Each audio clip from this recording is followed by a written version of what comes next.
Morning, traders. It's July 28th on a Wednesday. I want to talk to you guys a little bit about BTC, go over some low time frame, go over some higher time frame, and then we'll take it from there. So currently right now, what I'm seeing with BTC is that it still has a lot of juice in the tank. We have high time frame pivots across the whole board. I don't advise, this is not financial advice, so I wouldn't advise myself to be constantly opening up shorts unless you're doing scalps. That's different. I'm talking about swing shorts. I don't think we're there yet. We are still at that consolidation that led to the impulse to the top side during our first all-time highs at $60,000. So it is a little bit of an important area that we should be aware of. But given the fact that Ethereum already broke above everything, like look where Ethereum is right now. So it's pretty evident that Ethereum is going to eventually chug along to that 1700 mark. So the only difference between Ethereum and BTC that I'm seeing right now is that Ethereum started this whole fucking leg up and BTC did not. So that technically means to me that, oh shit. So we're about to we're about to get a New York pumpy pumpies. We're about to get a New York pumpy pumpies. Let's see what we're doing. I'm sorry guys, give me 1 second. I have to make sure that, okay, good. All right, so the only difference between what I'm seeing now with Ethereum and BTC is the fact that Ethereum started this whole move up and BTC didn't, so it's lagging. If BTC does follow Ethereum, then relatively speaking, BTC should be at that 25K range.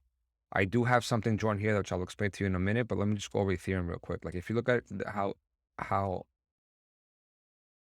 well Ethereum respects the levels, let me get rid of this because we don't care about this right now. Okay. So we swept the main lows for Ethereum that led to all-time highs, which is roughly about $910, right? Created a little bit of a consolidation and we broke above. Now, breaking above and getting above, which is very important, and getting above this mark, I'm going to make this red right now, right? Look, we got acceptance above the original low before all-time highs, acceptance, as you could tell, and we're sitting here consolidating. So what's the most likely scenario right now for this? It's basically going to go and retest $1,700 and $1,800. And I just can't see why it should not. I think that we're going to get a scam pump to the top side. And that you should be very careful shorting without a confirmation break in structure. Ideally, the ultimate target for Ethereum should be all these highs up here, which give you at least $2,300 or $2,200. Ethereum is bullish, man. Don't fuck with it. It had high time frame pivots before BTC did.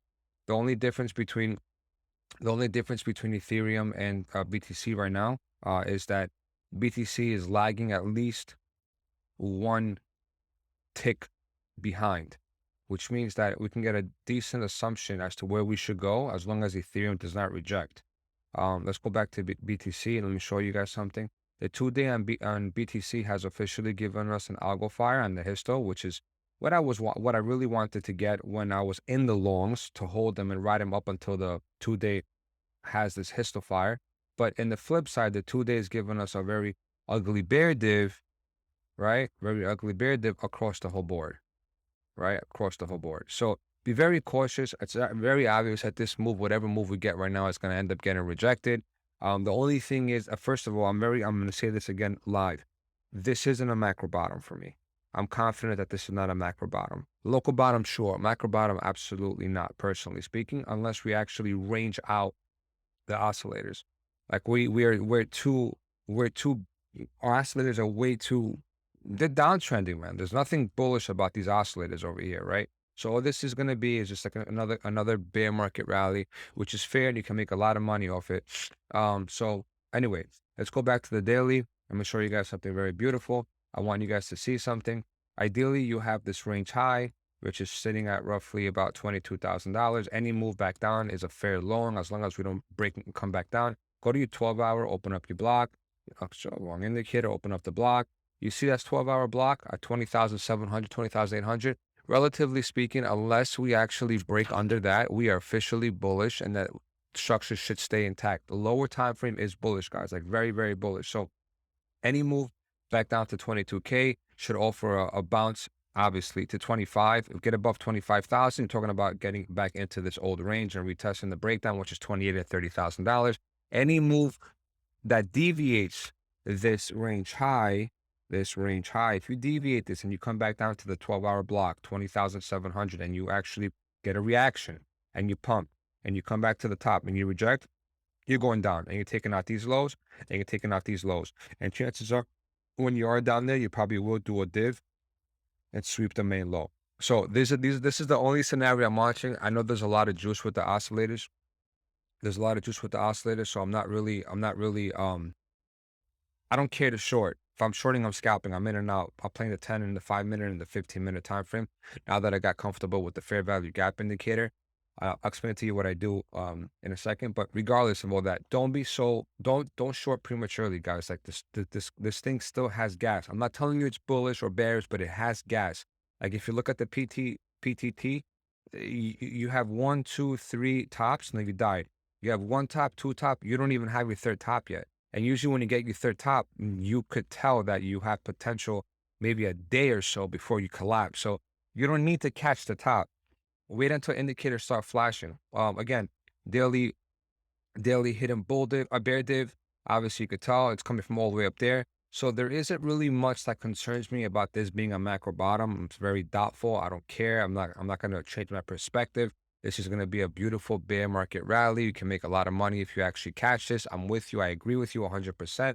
Be aware of $20,700. Be aware of any move back under $22,000. And if you do happen to lose $20,700, then for a damn fact, we're going to go take out low number 1 and low number 2. On the flip side, if we are bullish, any move that actually retests $22,000 should give us a reaction to go to 25. Why am I counting 25,000 as a significant level? The most important thing for 25 is that there is a fair value gap median there. What is a median? The median is the midpoint of the fair value gap. It acts like a fucking magnet, and more likely than not, it will get tapped if we still got that juice in the tank. You cannot neglect the midpoint of a high time frame fair value gap. Now, this doesn't work often on the lower time frame, but on the higher time frame, if you have a fair value gap that has a midpoint, it will get filled. So 25,000 to me is probably the make or break level. You can even put it right here, the bottom of that wick. So the only thing is that we don't really have any support, any resistance, because of the way you come down is the same way you're gonna blow back up, right?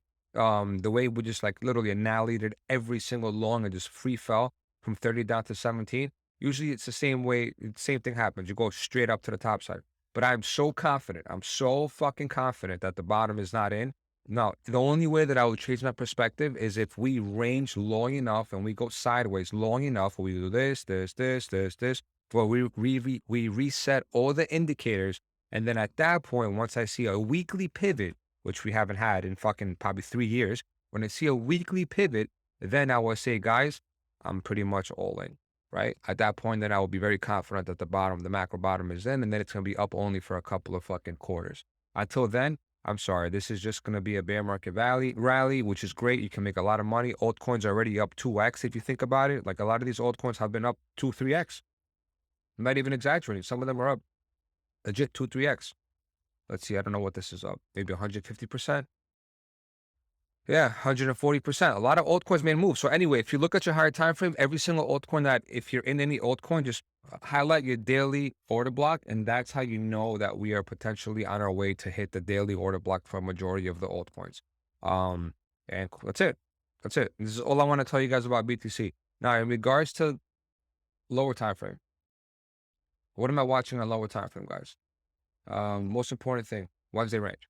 Wednesday range is about to establish itself. We have another maybe 12 hours for the daily close. So more likely than not, if we keep hovering around the top side of Wednesday high, we're going to end up waiting until the close, poke up, take the high, wherever it's going to be, and then we're going to start our way down. Keep this in mind. When you do happen to actually go to the downside and you do break structure, the reason why I was able to successfully scalp over the week in shorts is because of the fair value gap indicator. How do I use it? When you do happen to have a range, you could put this in the 5-minute, the 10-minute, whatever you want. But I like playing it on the 5 and the 15. Okay, say this is your range. Once you break down, you create a pretty fairly big fair value gap. BTC, if you've noticed, when it does its dumps, it doesn't do them in bleeds. It actually like just free falls. When it free falls, it creates a 5, 10, and 15-minute fair value gap. So if the fair value gap is about this big, on the way up, more likely than not, if you break structure, you're going to reject off the fair value gap on the 15-minute, the 10, or the 5, depending on how significant the move's going to be. If we are, for example, if the 4 hours bullish, I would wait until at least a 15-minute fair value gap or a 15-minute break in structure. If the 1 hour is bullish, then you could get away with a 5 and 10-minute break in structure. So keep that in mind. That's how I'm playing. I am waiting for a structure to break. I'm going to look on the lower time frame. I'm going to find the fair value gap, and I'm going to short the retest of the fair value gap. And what's even more important is if you do happen to have a block on top of the fair value gap on the way up. So I'm going to make another video about how to play this carefully, because I just started relatively using the fair value gap in the past couple of weeks. I wasn't really using it, but now that I've figured out a strategy that works like often, you want to see a block, and then you want to see your fair value gap under it. So as price comes back up, so as you go up, come back down, you break structure, right? And once you go back up and you retest the fair value gap, you know for a damn fact you're not going to get above this order block. So your stop loss could be on the wick at the top of the order block, because even if you go for a scam wick back up, it's going to end up getting rejected and come back down. That is how I am playing. That is how I am. That's what I'm waiting for when it comes to shorts. I'm not really looking for anything other than that. And I really hope that, hold on one second. I really hope that this market gives us an opportunity to actually get in some serious longs for the move back up to $32,000. I'm confident we're going to go up there, guys. We have significant pivots at every single fucking time frame on the higher, on the highs on BTC. Everything looks absolutely beautiful. I can't say it enough. 45, 61 seconds, guys. I'm going to do something. There we go. Okay.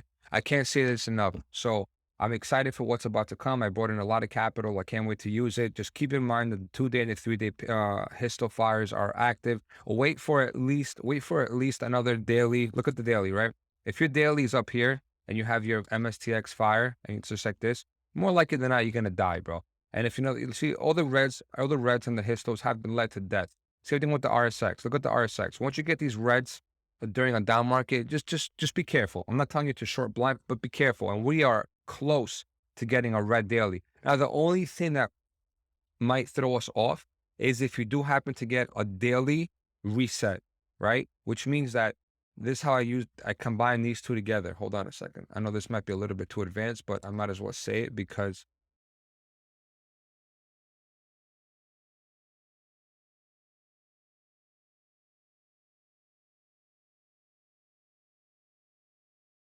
okay. All right, so now pay attention to the trend line, right? So the most important thing is a daily or the 2-day MSTX trend line, which is blue on top. Once you bottom like this and you bottom like this over here, more likely than not, you start trickling to the top side. If you see that we picked up above the 25 mark, the value, I would be very cautious in opening up like swing shorts.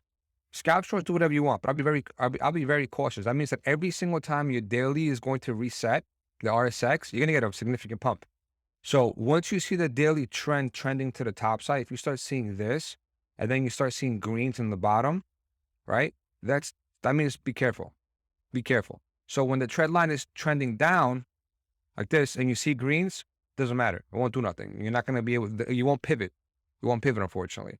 So as long as this thing is trending to the top side, any green RSX is a fair long play. That means that your trend is on your side. Again, use this only with the daily plus. Don't mess with this in the 12-hour, because sometimes 12-hour is kind of wishy-washy. You know what I'm saying? So daily is where you want to be. Ideally, if your 12-hour is trending to the top side, right, like this, and you get a green, it's a fair play. But if the daily is not in sync with the 12-hour, it's not a fair play. Daily is enough of a time frame to give you pumps no matter where the 12-hour is. So I use it on the 12-hour. I mean, on the daily, I avoid the 12-hour. Keep in mind, as soon as this thing pivots to the top side, I'm not even looking for shorts. I don't even want to think about shorts, right? So the time being right now, it's still fair game, fair play. One more dip. Hopefully it happens sooner than later. And that's going to be my long opportunity to enter. And until then, I'm going to be very patient. You know, I still have some spot open when I opened up at the bottom. I sold a lot on the way up. I probably have like only 25% open across the board for the altcoins that I'm holding. Otherwise, guys, I'm on the sidelines too. I can't lie. I'm on the sidelines. So keep in mind that we moved up with no possible retracement, no retest, no nothing. So usually what happens on the way down is, death. Especially look at Ethereum, for example, right? And close all this.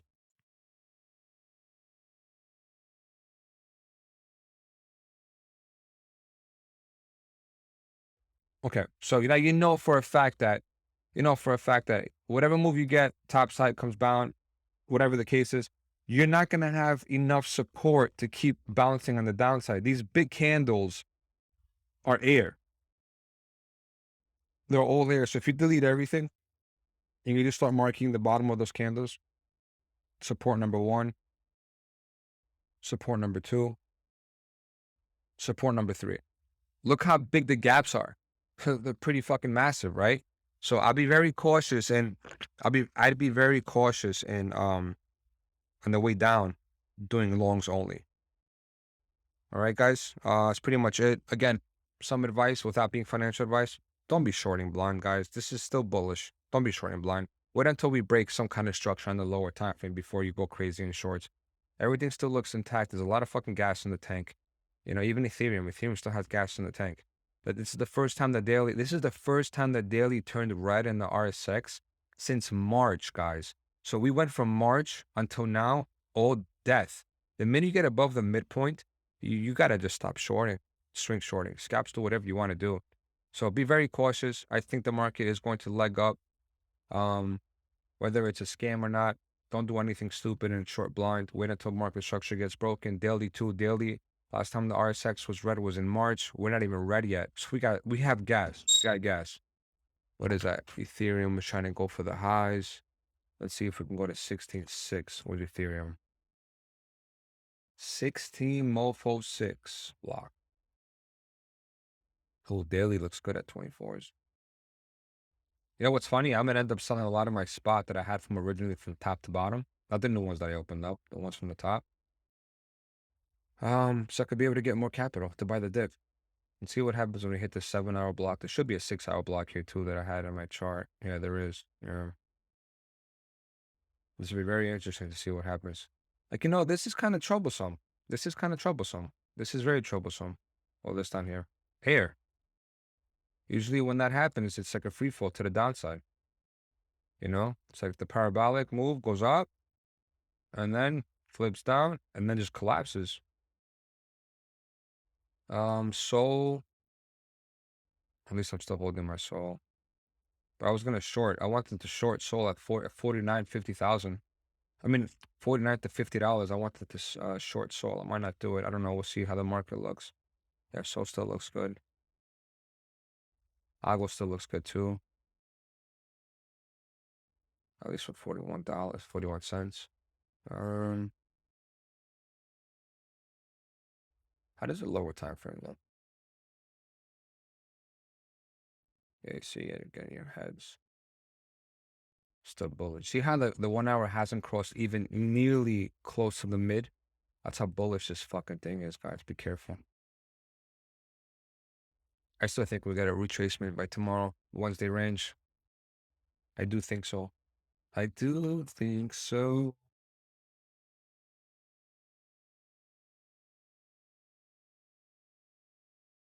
$22,000.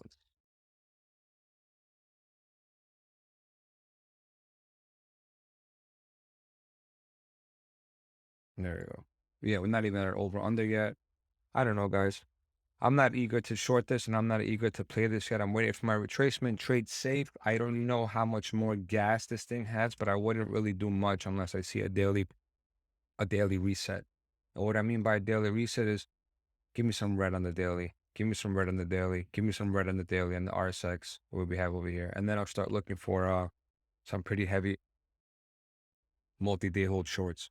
Until then, guys, I'd be cautious because this looks like it has gasolina.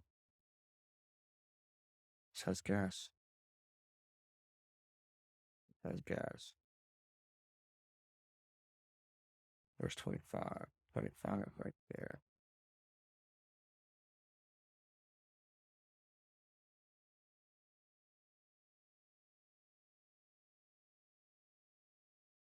You know what's weird? Let me see.